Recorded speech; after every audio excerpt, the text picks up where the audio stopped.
First of all, I'm going to allow the panel just to introduce themselves so that you know the distinguished gang of people who are going to be answering that. So, Mike, I'm going to start with you.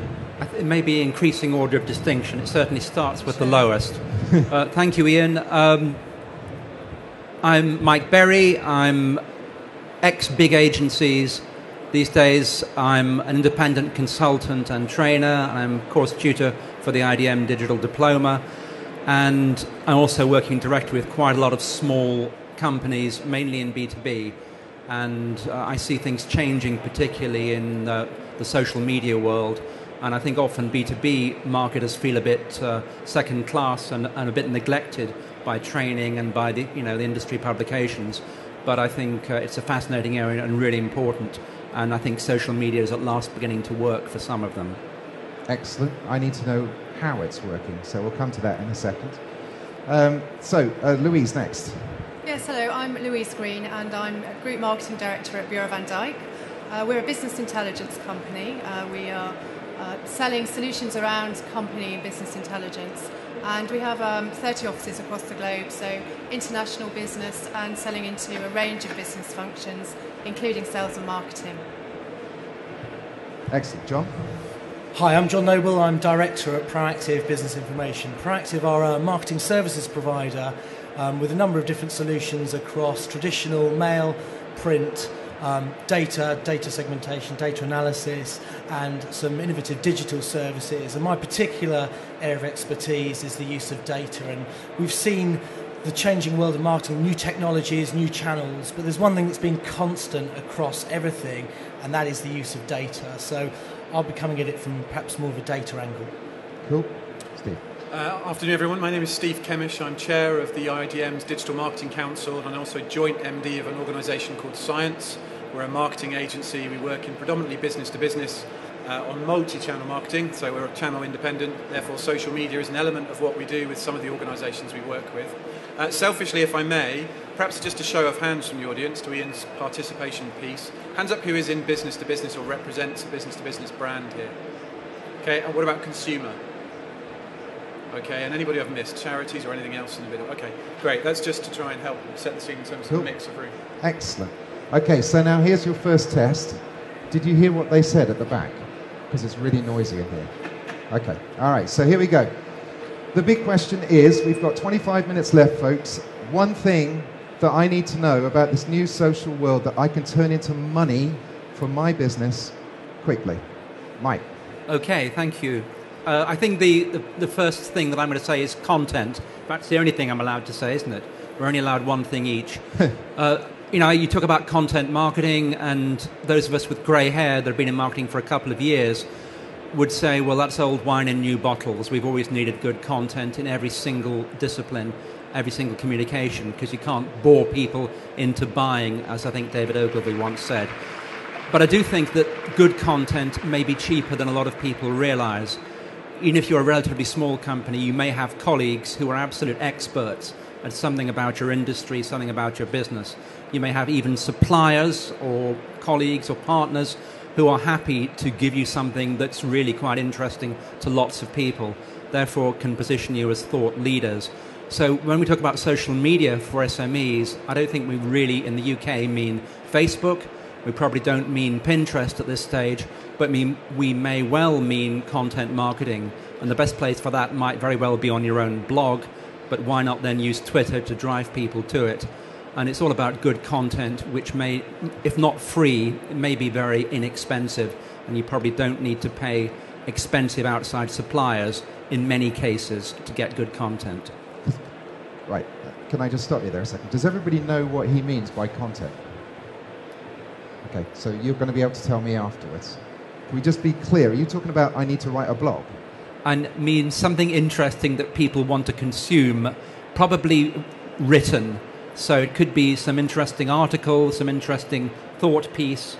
Can I use some more jargon? A white paper, a survey, something which will attract people's attention and actually give them some value. Okay. It could actually be a video, it could be an infographic. But if we call all of that content, it's a slightly better word than stuff, isn't it? Okay, good. Louise? I'm going to be a bit controversial and as a a small business, I'm going to advise you what not to do. I don't think, as in the B2B space, we are actually using things like Twitter effectively to drive revenue. And I think you would be better advised to look for more direct routes to customer than using things like Twitter. I think they're great for other things, but as direct marketers, B2B marketers, I don't think we're very good at using it effectively. And I think we have to work out whether our audience is on there. We have, certainly in our business, a lot of customers that are probably slow adopters of this type of thing, such as Twitter, and I'm not really sure that's what it's for. So rather than, we can maybe talk a bit later about what I would say you should do, I would say at the moment, focus elsewhere. A lot of people will be saying get on social media like Twitter, but I would say be very cautious about it. Thank you. Just as a small question, anybody tweeting as we're going along here? Other than you, Jake? Only nice things. John. Okay, I suppose I'm going to be a little bit controversial. Our view is, certainly as a direct marketeer, direct marketing is about using data to drive your communications. And one of the problems that we find with social media is there's a lack of data connectivity. So, for example, if you walk into Tesco's and Sainsbury's and buy products, you use your loyalty card and they can track that transaction back to you as an individual and build up a history, transactional history of what you're spending. If you're going onto a website and you're logging in, you can track what people are doing. One of the problems with social media is it doesn't connect to the rest of direct marketing. My Twitter name, I'm not going to give it here, it's probably too embarrassing, but any organisation I interact with cannot tie what I'm tweeting to me as an individual. So they can't really do so much with it. It's great for brand awareness and building brands, but in terms of driving direct response and using data to do that, it just doesn't really sit. I know social media is the buzz, everyone's talking about it, but when you look at the effectiveness of direct marketing, some of the traditional old ways still work and outperform. And I'll give you a good example of this. We're exhibiting at the show and we did quite a bit of pre-show activity. Part of that involved mailing 2,000 pre-registered attendees to invite them to our stand. It involved tweeting the whole entire visitor audience, and it also involved our own email marketing where we managed to pull a list to email of visitors and also our own email list, and we hit about 28,000 people. 6 people have turned up at our stand today with a printed postcard saying, I received this, I've come to see you. Everyone who's come to our stand, we're trying to source where it's come from. Not a single person said, I saw your tweet and I've come to your stand. Not a single person said, I received an email, I came to your stand. But the good old-fashioned printed postcard with an invitation has driven 6 people, 6 leads to the stand. So traditional methods of marketing can still drive ROI. And when we actually look more in depth as to what happened with the show campaign, we had, I think in terms of, we used Pearl's personalisation technology to track what was coming from direct mail and what was coming from email. And 28,000 emails were sent and 2,000 pieces of direct mail were sent. We had over 100 people interact from the direct mail. We had 60 people from the email. Now, the offering was the same, the competition was the same, the messaging was the same. Direct mail, if you work it out, it's about 60 times greater the response was from direct mail compared to the email. Compared to social media, it delivered nothing. So there's a real live example now, and it's still going on, and we're still tracking it, but direct mail is killing the other channels. Now, I'm not here to sell direct mail, because we do other things as well, and we're active in the other channels. But I suppose what I'm trying to get across is don't forget the traditional formats, because they still work. It's easy to get caught up in all the buzzwords and the new technology. It's all great. And yeah, I'm on Twitter, I've got a Facebook account, and we've got a LinkedIn page, and it's all great. But when it comes to driving direct response, direct revenue, if you are using your data effectively in traditional channels, you can still drive very, very good ROI. Brilliant. John, I'm going to hand over to Steve. So, okay, I'm bored already. Let's just be a bit controversial, properly controversial. Firstly, there's this business to business, business to consumer, 50% of you on one side, 50% the other. I think we can all be best friends together. The divide between business to business and business to consumer is not as great as those parties make out. I think you have to remember that we're dealing mostly business to human.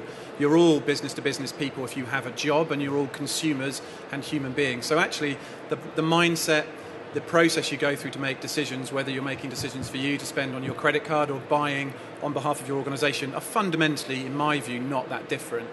What that means is that I think social media has a part to play for every organisation. If we took a time machine and went back to this event 2 years ago, the cool area would be all the social marketing, the social media agencies, the cool kids on the block. Interestingly, they're not here anymore. Mm-hmm. That's not to say social media is not being done, but what's happened is common sense has kicked in and said it's just another integrated channel for us, where I think there's great value, regardless of where you work, whether it's consumer or business, is probably a low resolution or up in the top of the funnel, depending on how you like to look at things. Social is a great way, to John's point in the data, and actually to counter slightly, I think there's an awful lot of good, valuable social data out there. The great thing is it's free. You just need to know where you're looking. Anybody can use LinkedIn to go and find out information on their customers or their targets, even prospects. If you happen to sell like somebody like Sage here at this event to finance directors, typically, go and use LinkedIn to find out how many finance directors are on LinkedIn, and then maybe go and find out what groups they're on in LinkedIn. Now that may give you a way at the top of that funnel in a low resolution way to at least listen to what these people are doing and saying. It doesn't give you the right to go in there and start a conversation or try and sell to them, but there's an awful lot of insight we can tap into for free as an example. And then it's a case, back to Mike's point, I think, content is king. That's certainly where the PR agencies of 4 years ago became social media agencies 2 years ago. Now they're content marketing agencies because it's become buzz. But content has always been really valuable. And underneath all of this, just to try and wrap up so I don't lament forever, I think relevance is still key. Social can play a pace for you in terms of relevance of getting your message or bridging a gap, taking somebody on that next point. I really strongly believe that's at the top of the funnel. It's when they're low resolution and you don't know who they are. But let your content free, put it out there and let people find it. They won't, in most business-to-business organisations, come in their millions, but they may come in quality numbers as opposed to quantity numbers that justify taking them to the next stage. If you look for ROI on its own on social media, I think you're going to lose your job. I think it's about part attribution to say, where does social fit in alongside the other channels I need to take somebody on a journey. In the same way, it's very difficult to prove ROI for just one marketing channel. So I think, it's business as usual. Treat it as the same as others. Treat it with respect, and don't expect it to be the emperor's new clothes in terms of solving all of your ills. There isn't a marketing provider solution channel out there that will do everything for everybody. Cool. The end. So far, so good, everybody? Nobody throwing rocks? I am the Jeremy Kyle of direct marketing, so it might get nasty later on. Jake, did you tweet, by the way, if you look for ROI in social media, you will lose your job? Okay. Can you?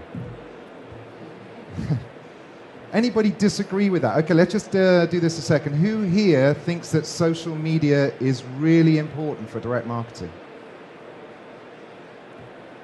So there's 2 hands up and 1 person going to sneeze. 3 hands up. And who here is looking to see how they can use some of the old techniques like direct mail and other things to really try and invigorate their business? 1, 2, more. Okay. So I thought there was a really interesting case there about what was going on with direct mail and with data.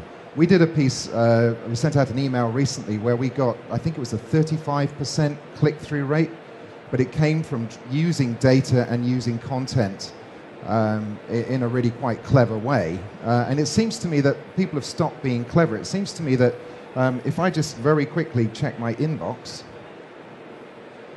hold on. Okay, so here we are. If you can't read this email, click here. Hello.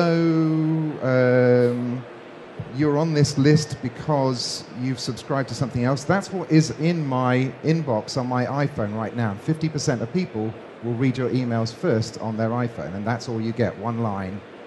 Please unsubscribe here is normally what it says. The first line. In this so Mike, I want to pick this up with you.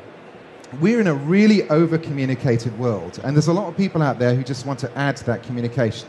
In this over-communicated world, how do I get my content through to the right people? How do I let them know that my content even exists in the first place without boring them? Well, I think we have to go back to a very old direct marketing truth, which is that the first thing is to know your customers, really know them. And that's using data in an intelligent way to actually get real insights from it.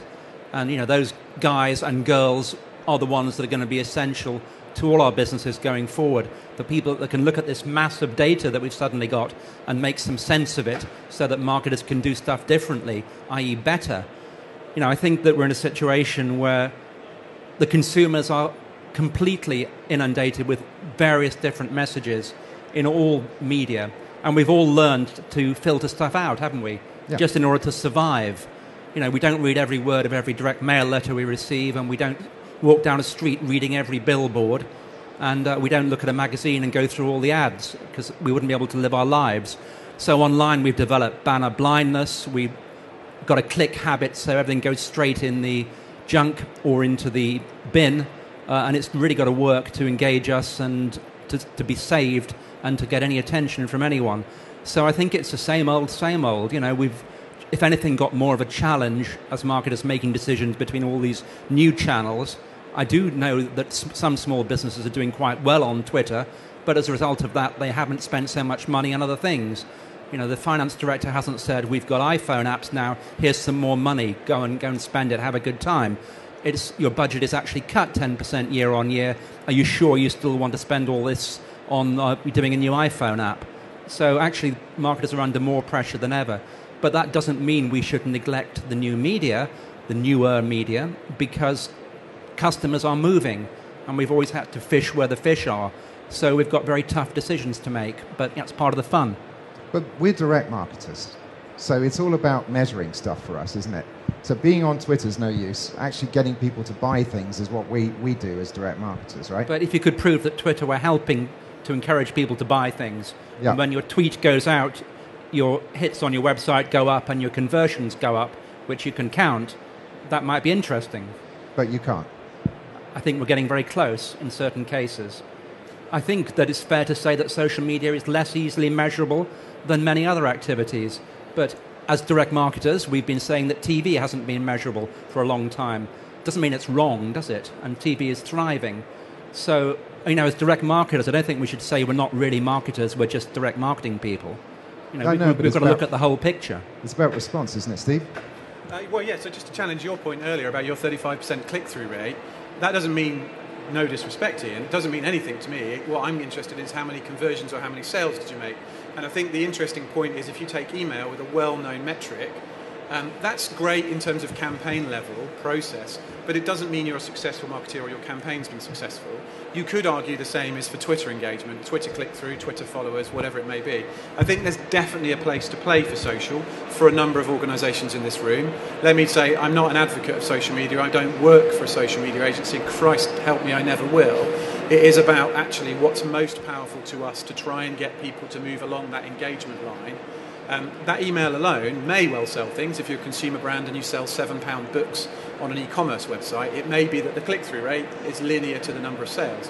But if you work in business to business where your product is probably quite complex and expensive and your lead time of sales could be months, if not years, the click, the follow, the tweet, the post, the comment, and by the way, another area of social to expand it out that I think is really interesting for business to business is forums, not necessarily the big hitters of LinkedIn's groups, but the specialist forums that if you Google for brands and your names, you'll find if you go through your analytics package on your website and look for where people come from your website from, you'll find a whole myriad of bloggers and probably an array of different forums you never knew existed but are packed full of specialists, influencers in your market who may hold a key. So I think it's about where that particular interaction happens and aligned to the complexity and or the lead or sales time that your product or service is likely to have will give you, to my kind of slightly facetious point earlier about, kill yourself trying to find ROI.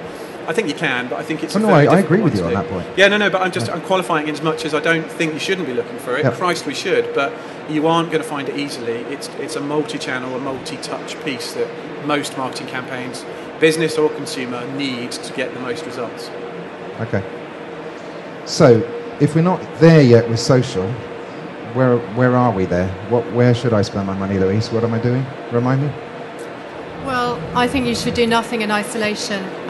We are big fans of direct mail. I think it's very effective. You need to target it well, and we talked about data.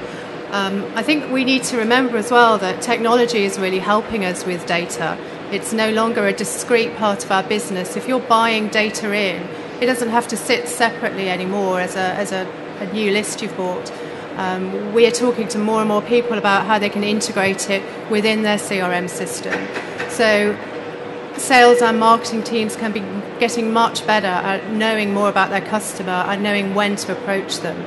We want to get the right message to the right people at the right time, and we have more opportunity to do that than we ever have before. Yep. And technology and data are really helping us do that. And I would say combine all your projects together. That's not a new idea, but doing direct mail combined with email marketing. But most importantly for us, because we have a consultative sales approach, because we have a sophisticated product, especially in some of the markets we sell into, you really have to make sure your sales and marketing teams are really well aligned and that they have got the same goals. What we're doing as marketers in our business is actually selling the face-to-face meeting. We're not selling our product.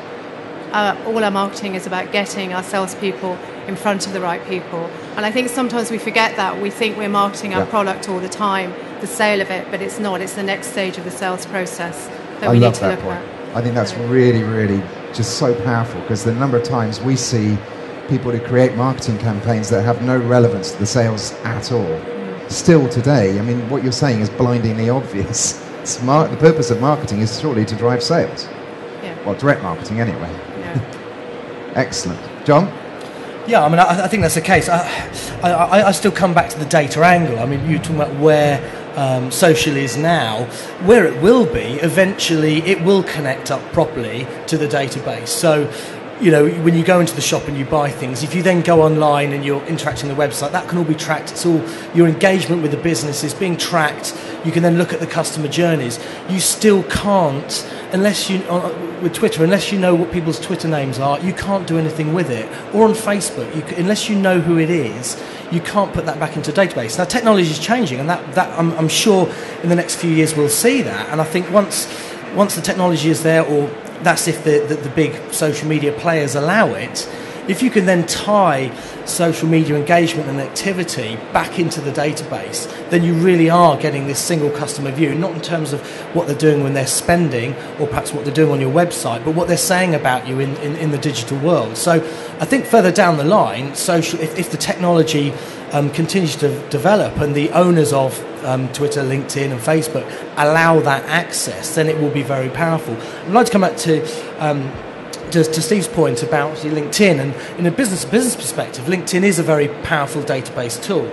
And in fact, if LinkedIn actually released their database into the marketplace, they'd probably wipe out every data vendor out there, some of them exhibiting here, because it is a fast-growing database. It's self-cleaning. When people leave a job and go to another job, they're going to update it themselves, so there's less recency issues. They have a very, very powerful business database, and as a sales tool, it is very good in terms of doing research, making contact with people.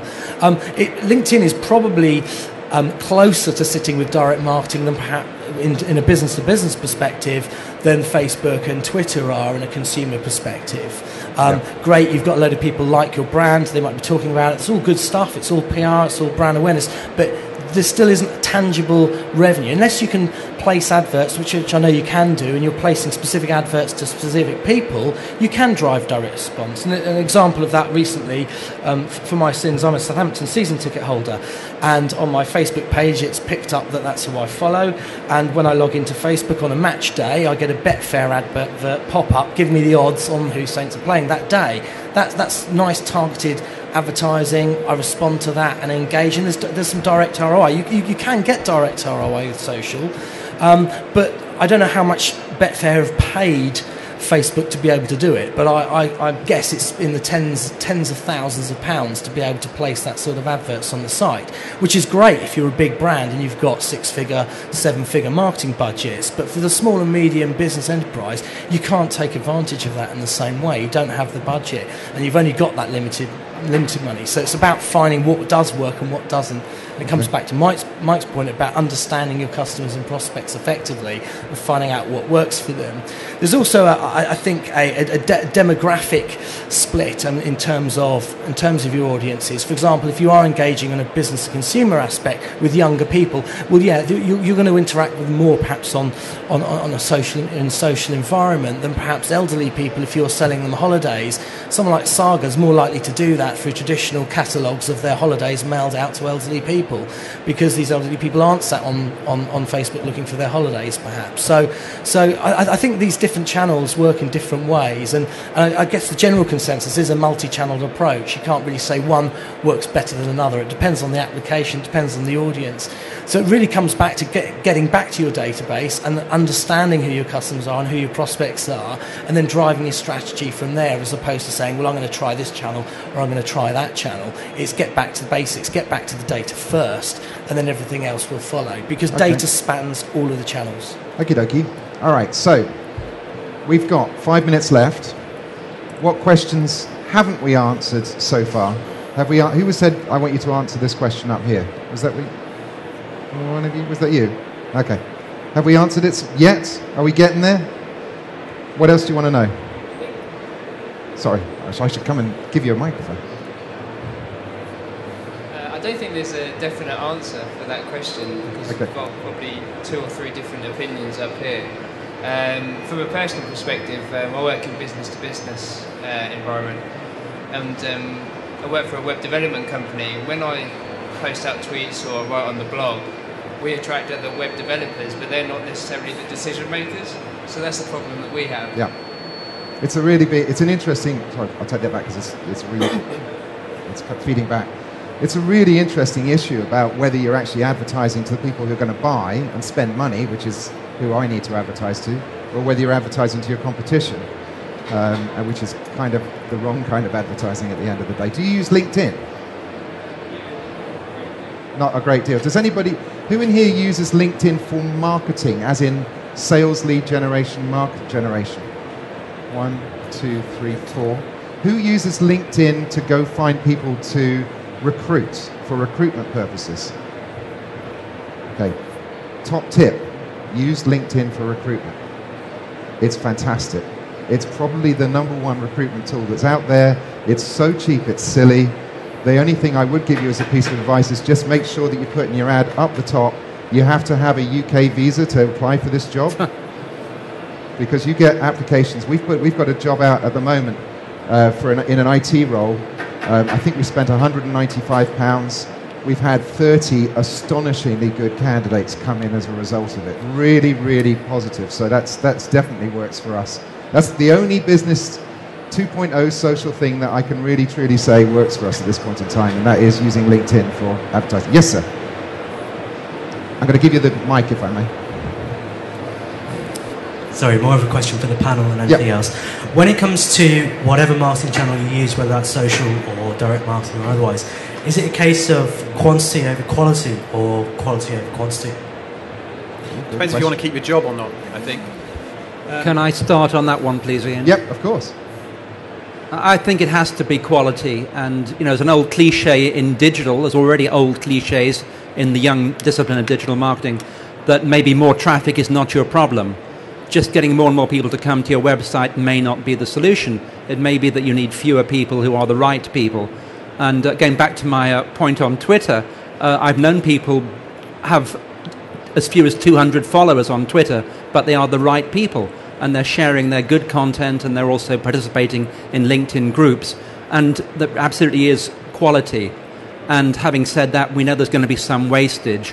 So, looking at the number of people who are making contact with your company, not every one of them is going to turn into a hot sales lead. So, as they say, you have to kiss a few frogs, but it doesn't mean you should go either spam or junk mail, whichever you like to call it, because I think those days are gone for both those disciplines.